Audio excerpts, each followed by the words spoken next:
उसने सिंहासन छोड़ दिया और नंगे पांव रेगिस्तानों, जंगलों और जलती हुई राहों पर चलता रहा, सिर्फ इसलिए ताकि वो अपने शरीर को उसकी हद तक पहुंचा सके। हफ्तों तक भूखा रहकर उसने अपने शरीर और दिमाग को ऐसे ऐसे हालात झेलने लायक बनाया ताकि वो भगवान जैसी ताकतें हासिल करके सबकी मदद कर सके। कहानी शुरू होती है आज से 2500 साल पहले, जब आर्यंस नाम की एक जनजाति इंडस रिवर के पास हिमालय की तलहटी में आकर बस गई। उन्होंने वहां के लोगों पर काबू पा लिया और धीरे धीरे कई राजाओं का विकास हुआ। इनमें से एक था कोसाला राज्य, जो इतना ताकतवर हो चुका था कि पास वाले शाक्य राज्य पर बार बार हमला करता रहता था। हर बार जब युद्ध होता, लोग मारे जाते, गांव खराब हो जाते और कई लोगों को गुलाम बना लिया जाता। चारों तरफ दुख ही दुख था और हर कोई उम्मीद कर रहा था कि काश कोई आकर उन्हें बचा ले। उधर हिमालय की ऊंचाइयों में बने एक मठ में ग्रैंड मंक असिया को दक्षिण दिशा से एक बहुत शक्तिशाली आभास महसूस होता है। वो अपने शिष्य नारदा को आदेश देता है कि वो पहाड़ से नीचे जाए और उस महान व्यक्ति को ढूंढे जो आगे चलकर चक्रा आर्डन किंग बनने वाला है। अब कुछ साल बाद शाक्य राज्य के राजा किंग सोडाना अपने रोज के शिकार के लिए जंगल में गए होते हैं। तभी वो एक अजीब करिश्मा देखते हैं। जंगल के सारे जानवर उनके आसपास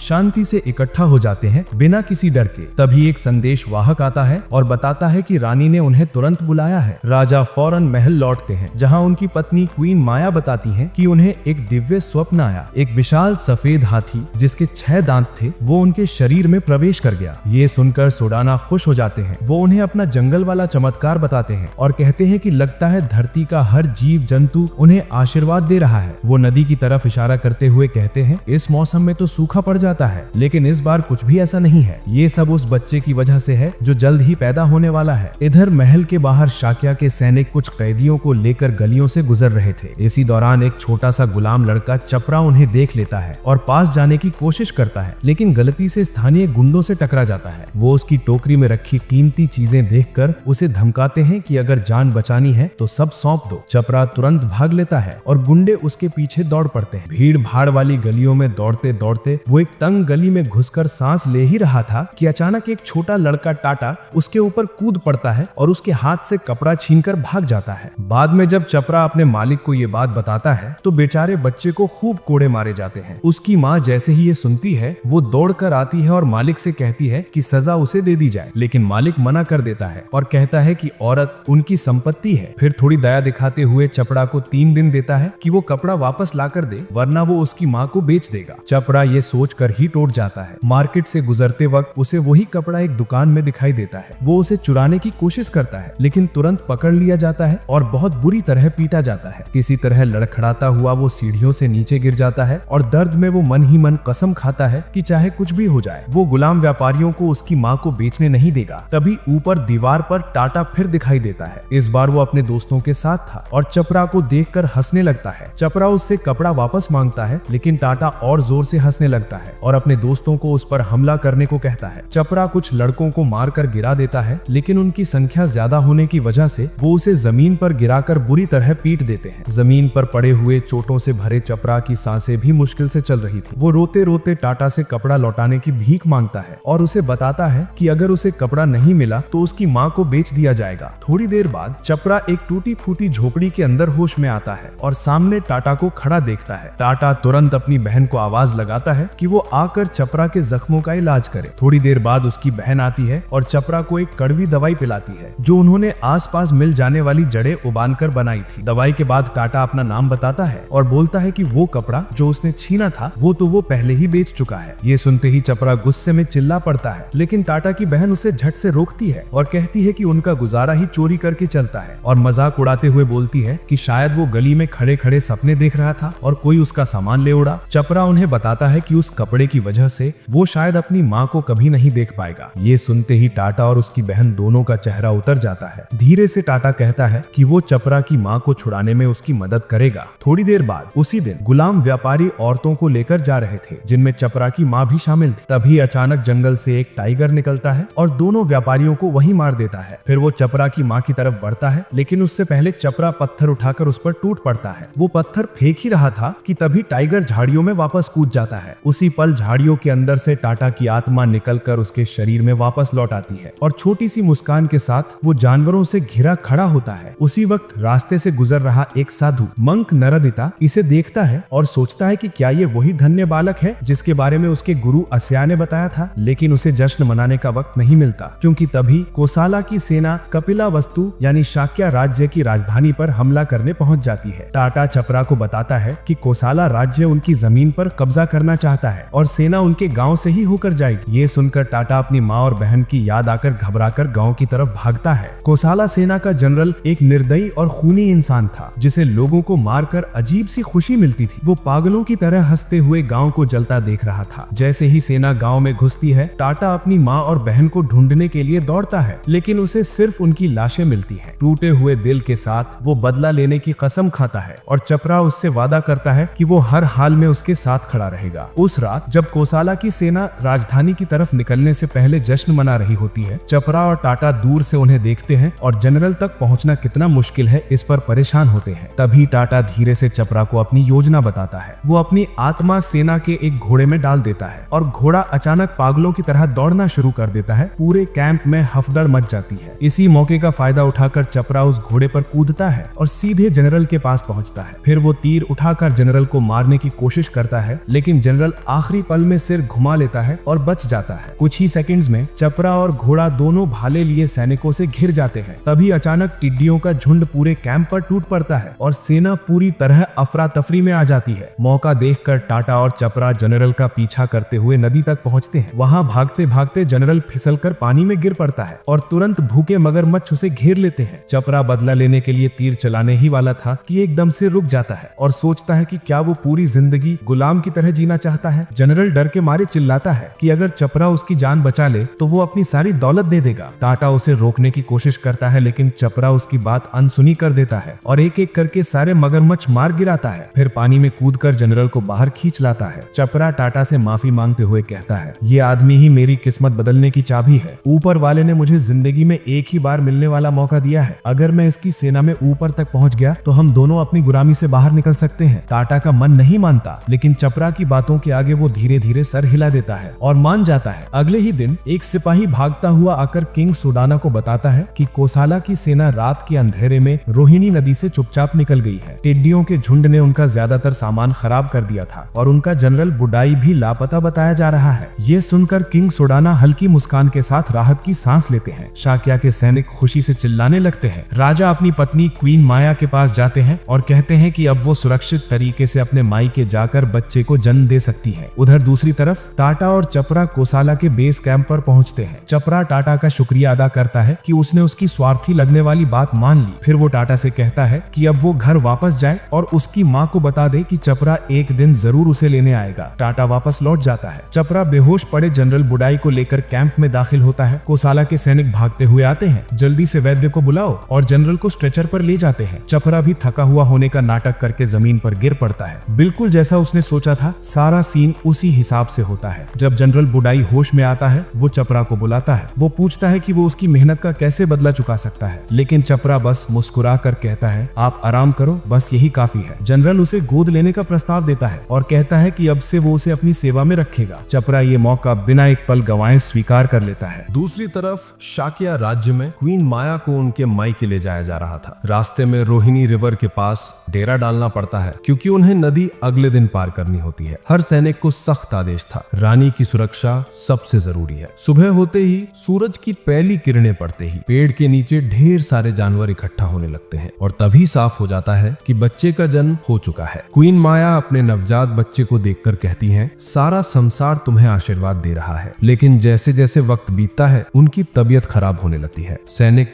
उन्हें और बच्चे को तुरंत महल वापस ले जाते हैं। किंग सुदाना भागते हुए पहुंचते हैं। क्वीन माया राजा से कहती हैं कि वो बच्चे को देखें और उससे विनती करती हैं कि बच्चे का नाम सिद्धार्थ रखा जाए। राजा मुस्कुराते हुए कहते हैं, ये नाम बहुत मजबूत है, जिसका मतलब है वो जिसने अपना लक्ष्य पा लिया। धीरे धीरे उनकी सांसें कमजोर होने लगती हैं। वो बच्चे का चेहरा सहलाती हैं और फिर दुनिया से चली जाती हैं, सिद्धार्थ को उसके पिता की जिम्मेदारी में छोड़कर। कुछ समय बाद महान भिक्षु असिया सिद्धार्थ को देखने आते हैं। जैसे ही उनकी नजर बच्चे पर पड़ती है, वो स्तब्ध रह जाते हैं। सिद्धार्थ एक उंगली आसमान की तरफ और एक जमीन की तरफ उठाया था। असिया कहते हैं, ये बच्चा न धरती पर किसी के बराबर है, न आसमान में। ये बड़ा होकर चक्र किंग बनेगा। बस अफसोस मैं उस दिन तक जिंदा नहीं रहूंगा। 10 साल बाद सिद्धार्थ के कमरे में नाचने गाने लुटाने वाले आए होते हैं, लेकिन वो कुछ देर में ही ऊब जाता है और बाहर निकल जाता है। उसी समय दो शाही सेवक विजियर और गातिमी उसे ढूंढते हुए आते हैं, क्योंकि राजा ने बेटे को बुलाया था। सिद्धार्थ अचानक पेड़ के पीछे से आवाज लगाता है और पूछता है, वो 4 वर्णा वाला सिस्टम फिर से समझाओ। दोनों समझाने लगते हैं। सबसे ऊपर होते हैं ब्राह्मण्स, भिक्षु जो देश की समृद्धि के लिए प्रार्थना करते हैं। सिद्धार्थ हंसते हुए कहता है, सिर्फ दुआओं से कोई देश आगे नहीं बढ़ता। फिर वो बताते हैं कि उसके पिता यानी राजा और सिद्धार्थ खुद क्षत्रिय है, यानी योद्धा और रईस। उसके बाद आते हैं वास यानी आम लोग और व्यापारी, और सबसे नीचे होते हैं शूद्र यानी मजदूर और गुलाम। सिद्धार्थ गुस्से में पूछता है, गुलाम सबसे नीचे क्यों रखे जाते हैं? ये क्या बेहुदा नियम है? लेकिन दोनों उसे चुप कराते हुए राजा के पास ले जाते हैं। दरबार में एक योद्धा बंडाका अपने काम के लिए तारीफ पा रहा था। राजा उसे देश की समृद्धि के लिए मेहनत जारी रखने को कहते हुए उसे नया जनरल नियुक्त कर देते हैं। सिद्धार्थ आता है तो राजा उसे बंडाका से मिलाते हुए कहते हैं, ये एक उस्ताद तीरंदाज है। पिछले 10 साल में कोसाला राज्य बेहद ताकतवर हो चुका था। उन्होंने अपने दुश्मनों को हर तरफ से कुचल दिया था, और अब जब सेना अपनी ताजा जीत से लौटती है तो सैनिक और आम लोग जोर जोर से नाम चिल्ला रहे थे, चपरा चपरा चपरा। उसे इज्जत और सम्मान के साथ स्वागत मिल रहा था। सबको पता है कि जनरल बुद्धाई ने उसे अपना बेटा बना लिया है, और सेना में खबर फैल चुकी है कि चपरा अब जनरल की विरासत का चुना हुआ वारिस है। भीड़ के बीच घोड़े पर सवार होकर जो वो देख रहा है, चपरा मुस्कुरा रहा है और सोच रहा है कि वो कितना ऊपर चढ़ चुका है। वहीं वापस शाक्या में एक मंक खत्रिया बच्चों को पढ़ा रहे थे कि उन्हें बड़े होकर कोसाला की सेना को हराने लायक जबरदस्त योद्धा बनना है। उनके बीच सिद्धार्थ उठता है और पूछता है, लाश के बाद क्या होता है? वो कहाँ जाते हैं? अभ्यासक चिढ़ जाता है और कहता है, बैठ जा, समय बर्बाद मत कर। सिद्धार्थ के दोस्त कहते हैं कि बूढ़े की पढ़ाई बिल्कुल बोरिंग है और वो उसे क्लास से भगा देते हैं। छोटी सी टोली जंगल की ओर निकल पड़ती है और सिद्धार्थ मानता है कि उसने कभी महल से बाहर कदम ही नहीं रखा था। तभी दोनों दोस्तों ने खरगोश देखा और उसका पीछा करने लगे। जब एक ने तीर चलाने की कोशिश की तो सिद्धार्थ उस पर कूद गया और खरगोश बच निकला। दोनों फिर से भागते रहे और राजकुमार वहीं पीछे रह गया, उदास सा, क्योंकि वो किसी जिंदा चीज को चोट पहुंचते हुए सह नहीं सकता। अकेले चलते हुए वो रास्ता भटक बैठता है और एक खुली जगह में पहुंच जाता है, जहाँ एक काले रंग के वेश वाला साधु कोई बांसुरी जैसा वाद्य बजा रहा होता है। सिद्धार्थ उस साधु के सामने बैठ जाता है और सोचता है, ये सपना तो नहीं है ना। इसी बीच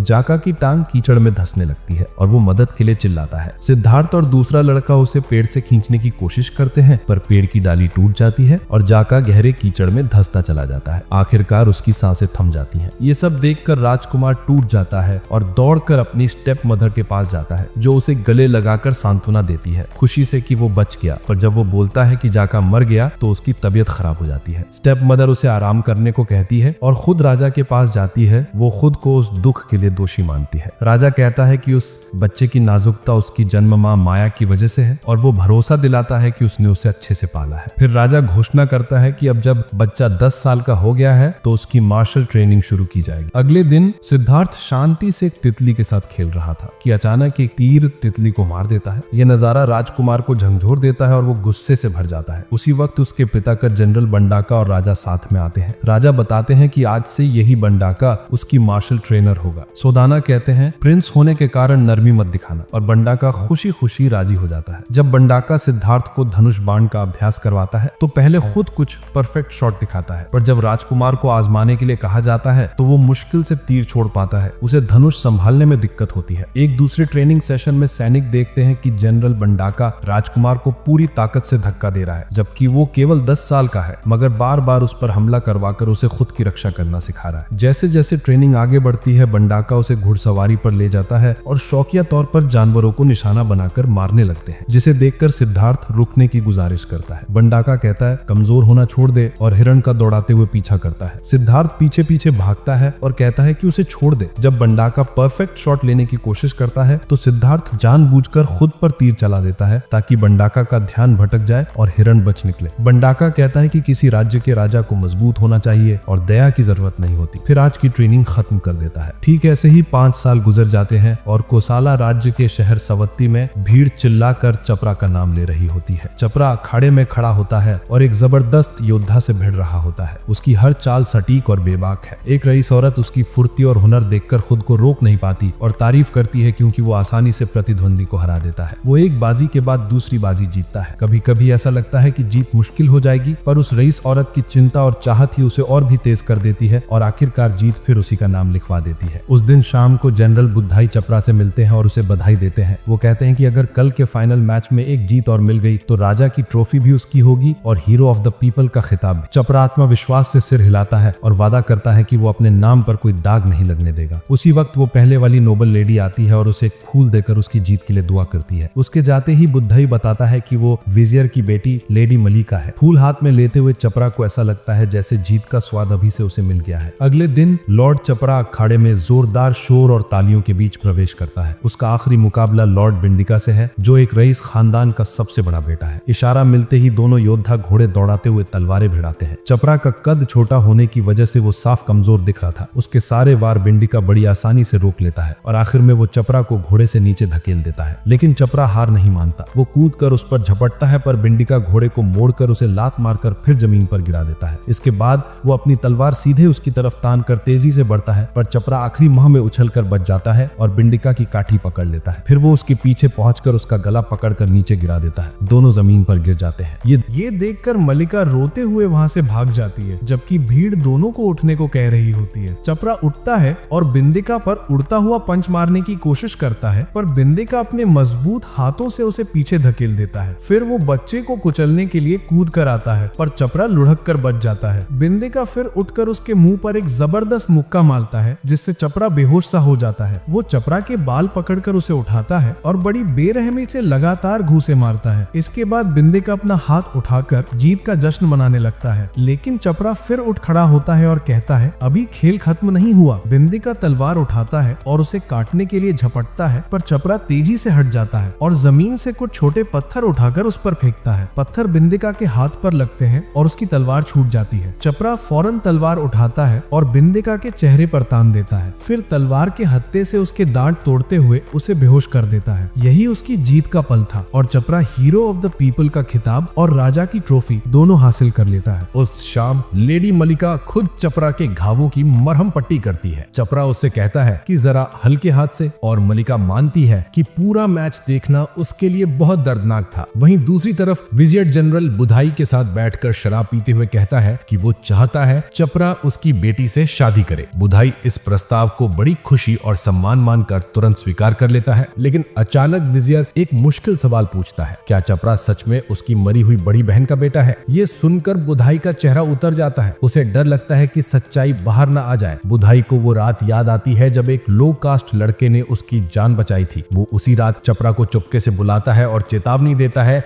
कि अगर किसी को पता चल गया कि वो एक शूद्र पैदा हुआ था तो दोनों की जिंदगी बर्बाद हो जाएगी, इसलिए इस राज को किसी भी कीमत पर छिपाए रखना होगा। बुधाई ये कहकर चला जाता है। उधर शाक्य राज्य में सिद्धार्था अब एक जवान और सुंदर राजकुमार बन चुका है। ट्रेनिंग में वो जनरल बंडाका को बहुत प्रभावित करता है, यहाँ तक कि शाक्य के सैनिक भी हैरान होते हैं कि वो कितनी तेजी से इतना मजबूत हो गया है। किंग सुदाना अपने बेटे को सिर्फ 15 साल की उम्र में इतना उत्कृष्ट देखकर गर्व महसूस करता है और बंडाका भी उसकी प्रगति से खुश था। शाम को हमेशा की तरह सिद्धार्था चुपके से बाहर निकल जाता है और शाही पहरेदार उसके पीछे भागते हुए उसे वापस लाने निकल पड़ते हैं। सिद्धार्था आसानी से पहरेदारों को पीछे छोड़कर भाग निकलता है। घोड़े को तेज दौड़ाते हुए जब वो शहर के बीच से गुजर रहा था, तभी उसे एक दुखी जोड़ा मिलता है जो अपने बच्चे की मौत पर रो रहा था। कुछ देर बाद कुछ और लोग बाहर आते हैं, बीमार, थके हुए और समाज से निकाले गए लोग। वो सिद्धार्था से दया की भीख मांगते हैं। बिना एक पल सोचे सिद्धार्था अपने रेशमी कपड़े और कीमती गहने उतार कर फेंक देता है। स्लम के गरीब लोग उन चीजों को उठाने के लिए टूट पड़ते हैं। इसी बीच कुछ स्थानीय गुंडे वहां पहुंच जाते हैं। वो बीमार लोगों को लात मारकर दूर करते हैं और बोलते हैं कि मरते हुए लोगों को इन चीजों का क्या फायदा, और खुद सब लूट लेते हैं। लूटने के बाद उनकी नजर सिद्धार्था पर पड़ती है। वो उसकी तरफ बढ़ते ही हैं कि अचानक एक औरत आकर चिल्लाती है, लड़के को हाथ मत लगाना। गुंडे उसे अपनी बहन कहते और बहस करने लगते हैं, पर वो डरावने लहजे में बोलती है कि अगर किसी ने लड़के को छुआ तो सबकी गर्दन उड़ जाएगी। गुंडे परेशान होकर पीछे हट जाते हैं। औरत मुड़कर सिद्धार्था से कहती है कि वापस चल, सब उसे ढूंढ रहे हैं। सिद्धार्था उसे रोकना चाहता है। वो रुककर अपना नाम बताती है, मिगुएला। वो सिद्धार्था को समझाती समझाती है कि इन लोगों को चीजें देने से कुछ नहीं बदलेगा, ये सब आधे मरे हुए लोग हैं, अपने परिवारों द्वारा छोड़े गए, बस मौत का इंतजार कर रहे हैं। वो कहती है कि तू महल के बाहर की जिंदगी को समझ नहीं सकता। ये सुनकर सिद्धार्था गुस्सा हो जाता है और पूछता है, तो क्या तू वो दुनिया जानती है जो मैं नहीं जानता? अगले दिन मिगुएला सिद्धार्था को पूरे शहर में घुमाती है। जगह जगह बुरी हालत में लोग देखकर सिद्धार्था उदास हो जाता है। मिगुएला उसे बार बार आगे बढ़ने को कहती है, लेकिन सिद्धार्था बार बार रुककर उनकी तरफ देखता रहता है। फिर सिद्धार्था एक दास को देखता है जिसे सिर्फ एक फल चुराने की कोशिश करने पर बुरी तरह पीटा जा रहा था। ये देखकर वो रो पड़ता है। पहली बार उसे समझ आता है कि उसके लोग कैसी तकलीफों में जी रहे हैं। मिगुएला उसे समझाती है कि मरना सबको है, चाहे कास्ट हो या स्टेटस, सब इंसान है। उसी दोपहर ट्रेनिंग में सिद्धार्था का मन नहीं लगता और वो जल्दी निकल जाता है। वो कहता है आज का दिन बहुत खूबसूरत है और घोड़ा दौड़ाते हुए मिगुएला के पास पहुंच जाता है। दोनों शहर घूमते हैं और नाव पर बैठकर सब देखते हैं। मिगुएला उसे पूछती है, तू मेरे साथ ऐसे आराम से घूम रहा है, तुझे पता है ना कि मुझसे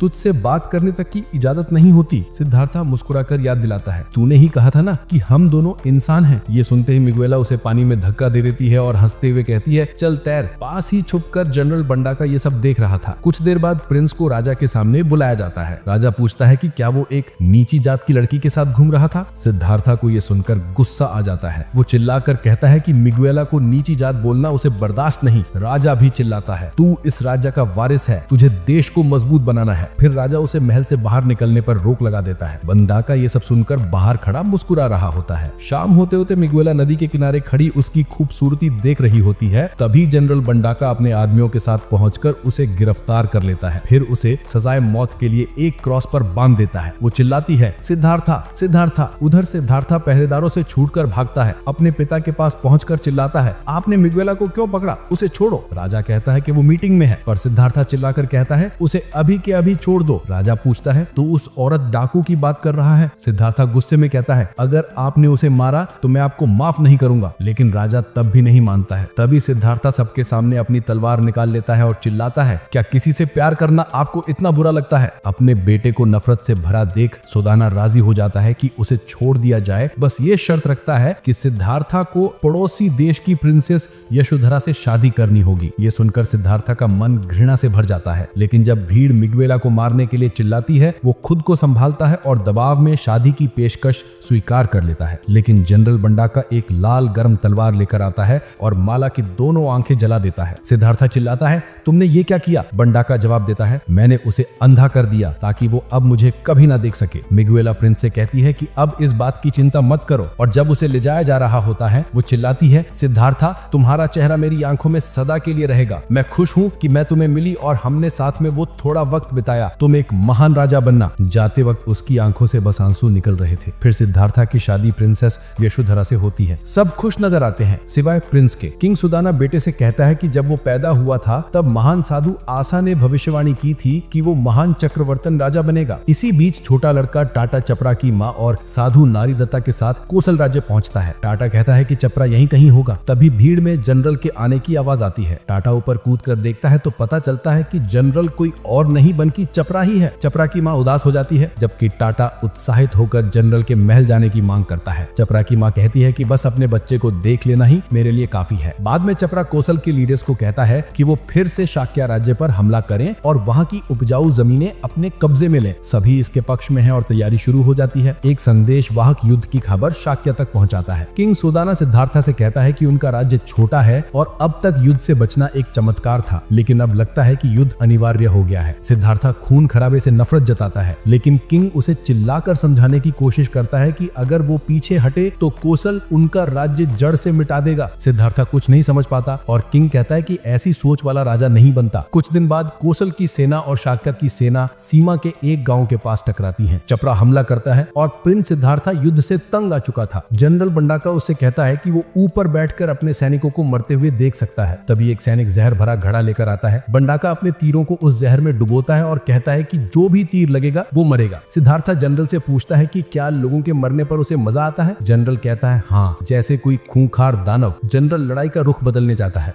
जैसे ही युद्ध जोर पकड़ता है, चपरा बर्बरता से हमला करता है और सिद्धार्था खुद मैदान में उतर आता है। जनरल बंडाका और चपरा काफी सैनिकों को मार गिराते हैं। सिद्धार्था चिल्लाता है कि सब रुक जाओ। तभी कुछ दुश्मन सैनिक उसे घेर लेते हैं और उसके अपने सैनिक उसे बचाने के लिए मर जाते हैं। जनरल बंडाका देखता है कि चपरा सीधे सिद्धार्था की तरफ बढ़ रहा रहा है। वो पीछे पीछे चपरा के पीछे चलता है। बंडाका चपरा पर तीर चलाता है लेकिन चूक जाता है। वो मानता है कि कौशल के इस योद्धा की ताकत कम नहीं है और कहता है कि आम स्ट्रैटेजी से उसे मात नहीं दी जा सकती। फिर उसके दिमाग में एक चालाकी भरा प्लान आता है। बंडाका एक दुश्मन की लाश उठाकर और घोड़े पर सवार होकर चपरा के सामने रख देता है जैसे कोई साथी हो। जैसे ही वो चपरा के आगे निकलता है वो घोड़े को घुमाकर चपरा की तरफ तीर छोड़ता है। वो तीर जहरीला होता है लेकिन चपरा गिरने की बजाय तीर को जोर से निकाल फेंकता है और पलटवार करता है जिससे बंडाका घोड़े से गिर जाता है। इसके बाद छपरा सीधे सिद्धार्थ की तरफ बढ़ता है जबकि बंडाका सोचता रहता है कि उसका जहर काम क्यों नहीं कर रहा। छपरा पूरी रफ्तार से सिद्धार्थ पर टूट पड़ता है लेकिन आखिरी पल में सिद्धार्थ दया से भरी निगाहों से उसे देखता है। उसके चारों ओर एक रौबदार चमक होती है। तभी बंडाका का जहर अपना असर दिखाता है और छपरा का हमला चूक जाता है। छपरा घोड़े से गिरता है और सोचता है कि उसने जो दिव्य शक्ति महसूस की थी वो सिद्धार्थ की आंखों में थी जो उसकी आत्मा तक को छू गई। वो सोचता है कि शायद वो मरने वाला है। छपरा जहर से कांपता हुआ जमीन पर गिरता है तो बंडाका जोर से दम भरता है कि उसी ने दुश्मन के जनरल को गिराया है और अपनी सेना से कहता है कि दुश्मन को कुचल दो। इसी बीच दोनों सेनाएं पीछे हट जाती हैं। पीछे छोड़ जाती हैं सिर्फ मौत और दर्द। कौशल्या में बुधई के घर पुजारी कहता है कि जहर छपरा के पूरे शरीर में फैल चुका है और उसे बचाया नहीं जा सकता। उसी वक्त मल्लिका और उसका पिता आते हैं छपरा के बारे में पूछने। बुधई जवाब देता है कि ये चमत्कार होगा अगर छपरा कल तक जीवित रहा। ये बात सुनकर तट पर कब्जा किए हुए एक गिलहरी सी आकृति वहां दौड़ती है जहां वो फिर अपनी असली शरीर में लौट आती है और अपनी माँ से कहती है कि छपरा को बचाया नहीं जा सकता। ये सुनते ही माँ घबरा जाती है और छपरा को देखने भागती है इससे पहले बहुत देर हो जाए। लेकिन नरेडोता बीच में आता है और कहता है कि उसका गुरु शायद छपरा का इलाज जानता है। टाटा जो अपनी शक्तियों से एक ही रात में हिमालय तक उड़ सकता है संदेश पहुंचाने के लिए तैयार हो जाता है। नरेडोता एक खत तैयार करता है और टाटा को शुभकामनाएं देता है। टाटा कई जानवरों का शरीर लेकर दौड़ता है, मीलों तक भागता है और आकाश में उड़ता है। अंत में वो साधु के मंदिर तक पहुंचता है जहां सब हैरान होते हैं जब वो मास्टर एशिया के सामने खत रखकर उतरता है। बुजुर्ग साधु खत पढ़कर हैरान हो जाता है और पहाड़ी के किनारे पर जाकर नरेडोटा को अपनी शक्तियों से एक आध्यात्मिक संदेश भेजता है। वो नाराज होकर उसे डांटता है कि इतने सारे जानवरों की जान बर्बाद करना ठीक नहीं, सिर्फ एक बच्चे को बचाने के लिए। लेकिन नरेडोता अपनी बात पर अड़ा रहता है कि उसे छपरा को किसी भी कीमत पर बचाना है। ये सुनकर मास्टर एशिया चेतावनी देता है कि इसके लिए नरेडोता को बाकी जिंदगी जंगली जानवर बनकर रहना पड़ेगा। फिर वो छपरा की माँ को इलाज की दवा बताता है। नरेडोता तेजी से दवा का नुस्खा छपरा की माँ को बताता है, फिर पागल होकर जंगल की तरफ दौड़ पड़ता है जैसे कोई कुत्ता। ये देखकर माँ की आंखों से आंसू निकल आते हैं लेकिन राहत की सांस लेती है कि छपरा बच जाएगा। फिर बुधई के घर पर छपरा की माँ दुआ करती है कि बुधई दवा छपरा को दे। बुधई मान जाता है और जैसे ही छपरा को दवा दी जाती है डॉक्टर हैरान रह जाता है कि छपरा ने अपनी आंखें खोल ली। इसी बीच सिद्धार्थ की पत्नी उससे पूछती है कि क्या वो सो नहीं रहा क्योंकि कोई चीज उसे परेशान कर रही थी। वो बताता है कि उसे रोजाना लोगों को बीमार और मरते देख बहुत बुरा लगता है जबकि वो कुछ कर नहीं पाता। वो सोचता है कि क्या वो कुछ कर भी सकता है या बस इसे नजरअंदाज कर दे। फिर वो उठकर कहता है कि अपनी राजा वाली जिंदगी की वजह से उसे नहीं पता था कि दुनिया में इतना दर्द और तकलीफ है। यहाँ तक कि साधारण लोग भी उससे ज्यादा जानते हैं दुनिया के बारे में। अब उसने सच जानने का ठान लिया है। फिर अपनी पत्नी से कहता है कि तुम चिंता मत करो, तुम सो जाओ। बुधई के महल में छपरा की माँ को तहखाने में बंद कर दिया गया है। बुधई छपरा से कहता है कि मल्लिका उससे मिलने आई थी। फिर जब छपरा अकेला होता है बुधई उसे याद दिलाता है कि उसे यही कहानी सुनानी है कि वो लॉर्ड बुधई का बेटा है और अपनी पुरानी जिंदगी की सारी यादें भूल जानी है। ये सुनकर छपरा शक करता है और सोचता है कि अचानक ये बात क्यों कही गई। लेकिन जब वो सुनता है कि बुधई अपने नौकरों से कह रहा है कि उस महिला का जिक्र भी ना करे जिसने दवा लाई थी तो उसे कुछ गलत लगने लगता है। तहखाने में दो आदमी छपरा की माँ को मारने की तैयारी कर रहे होते हैं। तभी छपरा कूदकर नीचे आता है और मोटे आदमी को धक्का मारकर गिरा देता है। वो दुबले आदमी से कहता है कि उसकी माँ से हाथ दूर रख। आदमी दंग रह जाते हैं कि लॉर्ड छपरा इस औरत को अपनी माँ क्यों कह रहा है, पर तभी छपरा तलवार निकालकर दोनों को चुप करवा देता है। फिर उसकी माँ उसे गले लगाती है और कहती है कि तुम कितने बड़े हो गए हो बेटा। लेकिन इसी खुशी के बीच छपरा देखता है कि मोटा आदमी भागने की कोशिश कर रहा है। छपरा उसे रोकना चाहता है लेकिन उसके जख्म फिर से खुल जाते हैं और उसकी माँ उसे उठाकर सीढ़ियां चढ़ाती है। जब वे ऊपर पहुंचते हैं तो बुधई के आदमी उन्हें घेर लेते हैं और छपरा पर आरोप लगाते हैं कि उसने छुपाया कि वो शूद्र है। बुधई निराश होकर उसे बेवकूफ कहता है। अगले दिन अदालत में जज बुधई से पूछता है कि क्या उसे सच में पता नहीं था कि छपरा शूद्र है जब उसने उसे अपनाया था। बुधई बुधई झूठ बोलकर कहता है, जिससे अदालत में हंगामा हो जाता है। फिर गार्ड छपरा की माँ को लेकर आते हैं और उसे जज के सामने जमीन पर फेंक देते हैं। जज पूछता है कि क्या वो सच में उसकी माँ है। छपरा गुस्से में गार्डों को धक्का देता है, लेकिन माँ इनकार कर देती है और कहती है कि उसने ये लड़का एक युद्ध के मैदान में पाया था, इसलिए वो शूद्र जैसी माँ का बेटा नहीं हो सकता। जज पूछता है कि क्या वो झूठ बोल रही है, लेकिन माँ दोहराती है कि छपरा उसका बच्चा नहीं है। ये सुनकर छपरा का दिल टूट जाता है। उस वक्त छपरा कहता है कि अब तुम्हें झूठ बोलने की जरूरत नहीं है, मैं खुश हूँ कि अब मुझे डरने की जरूरत नहीं कि मेरा सच पता चल जाएगा। फिर जज पूछता है कि तो क्या तुमने अभी शूद्र होने का इजहार कर दिया? छपरा गर्व से कहता है कि हाँ, और फिर अपनी माँ को कसकर गले लगा लेता है। जज हैरान होता है कि लड़के ने इतनी आसानी से अपना कुलीन दर्जा छोड़ दिया और कहता है कि उसे अपने खून पर शर्म आनी चाहिए। छपरा कहता है कि मैं सिर्फ इसलिए कुलीन बना ताकि मुझे सड़क पर कूड़ा समझकर ट्रीट न किया जाए। फिर जज फैसला सुनाता है कि जनरल बुधई को घर में ही नजरबंद रखा जाएगा और छपरा को कोसला से निर्वासित कर दिया जाएगा। छपरा की माँ धीरे से मुस्कुराती है और विदा लेती है, लेकिन जज उसकी माँ को मौत की सजा देता है ताकि एक मिसाल कायम हो। ये सुनकर छपरा गुस्से से फट पड़ता है। वो चिल्लाता है कि ये गलत है और उसकी माँ ने कभी कोई गलती नहीं की। वो घुटनों पर गिरकर भीख मांगता है कि उसे भी निर्वासित कर दें। माँ उसे गले लगाकर कहती है कि सब ठीक होगा। छपरा रोता है और कहता है कि माँ के बिना शूद्र की जिंदगी कोई जिंदगी नहीं। फिर जज से विनती करता है कि उसे भी मौत की सजा दे। अगले दिन बड़ा हुजूम इकट्ठा होता है देखना कि छपरा और उसकी माँ शहर से गुजर रहे हैं। टाटा ये सब देखता है और उन्हें पहाड़ की तरफ फॉलो करता है। पहाड़ के ऊपर कप्तान जोर से चिल्लाता है कि गंदे शूद्रों को ऑक्सीजन बर्बाद करने के लिए सजा मिलनी चाहिए और अपने सैनिकों को आदेश देता है कि उन्हें चट्टान से गिरा दो। लेकिन टाटा अचानक चिल्लाकर ध्यान भटकाता है और माँ बेटे को भागने के लिए कहता है, पर एक सैनिक फौरन भाला फेंककर दोनों को गिरा देता है। आखिरी बार दोनों मुस्कुराते हैं, फिर मौत मारे जाते हैं। वहीं घाटी में नरेडोता जो अब पागल हो चुका है, उस माँ बेटे की मौत पर शोक मनाने लगता है जिन्हें उसने बेवजह एक बर्बर जानवर बना दिया था, और टाटा आंसू बहाते हुए वहाँ से भाग जाता है। वहीं शाक्य के राज्य में सिद्धार्थ की पत्नी ने एक बच्चे को जन्म दिया और हर कोई खुश है कि नए राजकुमार ने इस दुनिया में कदम रखा। इसी बीच सिद्धार्थ महल से बाहर निकलता है। अब वो एक थके हुए पिता जैसा दिखता है। वो सोचता है कि हर दिन कुछ नया सीखने के बावजूद वो अपनी खोजी हुई सच्चाई से दूर ही है। उसे एहसास होता है कि चाहे कुछ भी हो जाए, हर कोई दर्द में फंसा है और वो दूसरों की मदद करने का रास्ता नहीं ढूंढ पा रहा। अब वो इस सच को स्वीकार करने का तरीका खोज रहा है बिना टूटे। फिर एक दिन जब वो एक बड़े पेड़ की छाव में ध्यान लगा रहा था, उसने आखिरकार फैसला किया कि वो सब कुछ छोड़ देगा ताकि अपनी सच्चाई पा सके।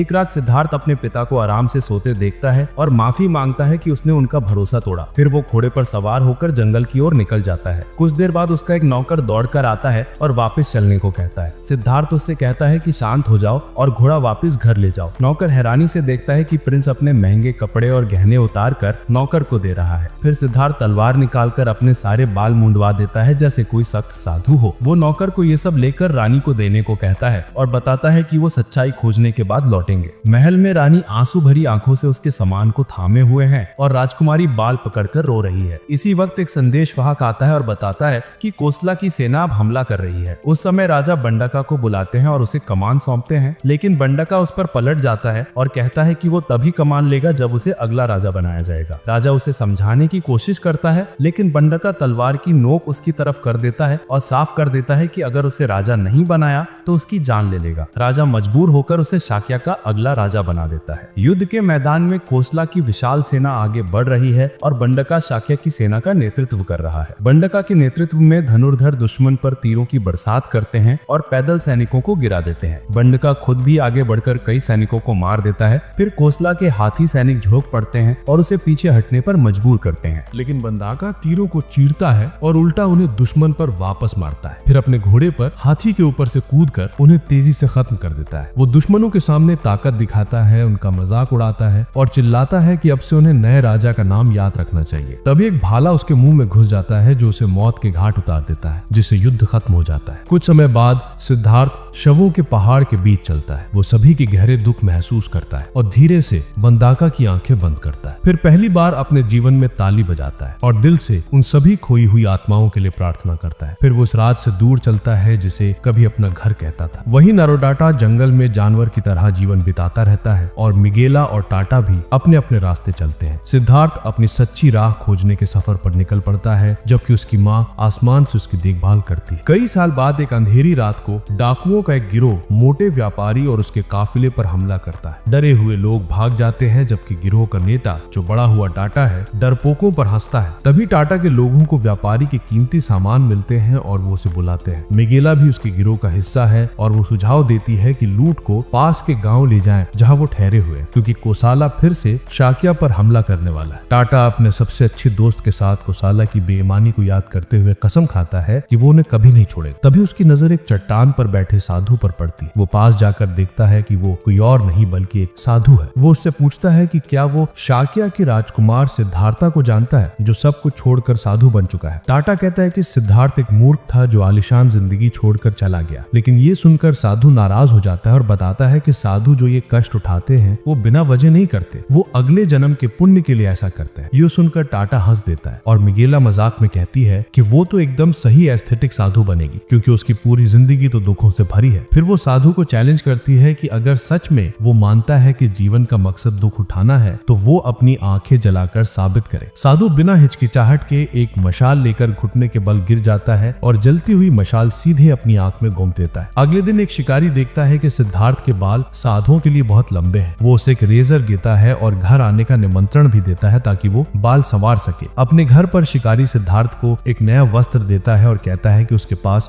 और कुछ देने को नहीं है। तभी एक और साधु आता है जिसकी एक आंख जली हुई है। वो पानी मांगता है। सिद्धार्थ अपना परिचय देता है और साधु सोचता है कि क्या यही शाक्या के राजकुमार हैं जिसके बारे में सुना था। फिर वो खुद को डिया बताता है। तभी शिकारी वापस आता है और कहता है कि उसका सबसे बड़ा बेटा असागिल भी साधु बनना चाहता है। वो उनसे कहता है कि उसे शिष्य के रूप में ले ले। सिद्धार्थ कहता है कि वो अभी कोई शिष्य नहीं ले रहा। डिया कहता है कि शायद उनकी फैमिली बस मुंह कम खिलाने के लिए ऐसा चाहती है। जैसे ही वो जा रहे होते हैं, डिया देखता है कि सिद्धार्थ उसे घूर रहा है। वो बताता है कि उसने अपनी आंख जलाई है ताकि कुछ शक करने वालों को ये दिखा सके कि वो सच्चा है। डिया बताता है कि उसकी गुरु नारो डाटा ने सब कुछ छोड़ दिया और एक जानवर बन गया ताकि बिना लालसा के पवित्र जीवन जी सके। डिया कहता है कि वो एस्थेटिसिज्म में विश्वास करता है, मतलब जितना ज्यादा अब कष्ट झेलेगा अगला जन्म उतना बेहतर होगा। फिर दोनों एस्थेटिक जंगल की ओर बढ़ते हैं। रास्ते में वो देखते हैं कि आसगेल बारिश मुन का पीछा कर रहा है। एक जगह आसगेल खुद को जहरीले पौधे से कटवा लेता है और लगभग डूब जाता है। तब सिद्धार्थ पीछे मुड़कर उसे बाहर निकालता है। जब वे नदी पार कर रहे होते हैं तो डिया कहता है कि सिद्धार्थ बच्चे को छोड़ दे, वो नहीं बच पाएगा, लेकिन सिद्धार्थ पूरी ताकत लगाकर उसे रेगिस्तान तक ले जाता है। वहां वो कुछ कोसाला सैनिकों से टकराते हैं जो अपने युवा राजकुमार के साथ शिकार पर निकले थे। एक हिरन मारने के बाद वे साधुओं के पास आते हैं। युवा राजकुमार सिद्धार्थ की निगाह में कुछ खास महसूस करता है, फिर सोचता है कि ये तो आम साधु है। सैनिकों के जाने के बाद डिया बताता है कि वो लड़का कोसाला का राजकुमार विरहाका है, जो कोसाला के राजा और शाक्या की एक दासी महिला से पैदा हुआ था। दरअसल शाक्या के राजा ने कोसाला के राजा को धोखा दिया था और दासी को कुलीन बताकर पेश किया था। फिर साधु कई दिन तेज धूप और घने जंगलों से होते हुए चलते हैं। एक रात टाटा और उसके लोग दूर से उन्हें देखते हैं और डिया से हालचाल पूछने आते हैं। डिया चुपचाप उन्हें घूरता है, लेकिन सिद्धार्थ टाटा से कहता है कि उनके साथ जो लड़का है उसकी तबीयत बहुत खराब है, उसे अभी इलाज की जरूरत है। ये सुनकर टाटा उन्हें अपने शिविर तक ले जाता है जहाँ वो आसागेल के लिए जड़ी बूटी की दवा बनाता है। टाटा बताता है कि ये दवा उसने अपने पास मौजूद कुछ जड़ी बूटियों से बनाई है और अगर उसकी शक्तियां अभी भी होती तो वो एक पक्षी में उतरकर और ज्यादा जड़ी बूटी इकट्ठा कर लेता।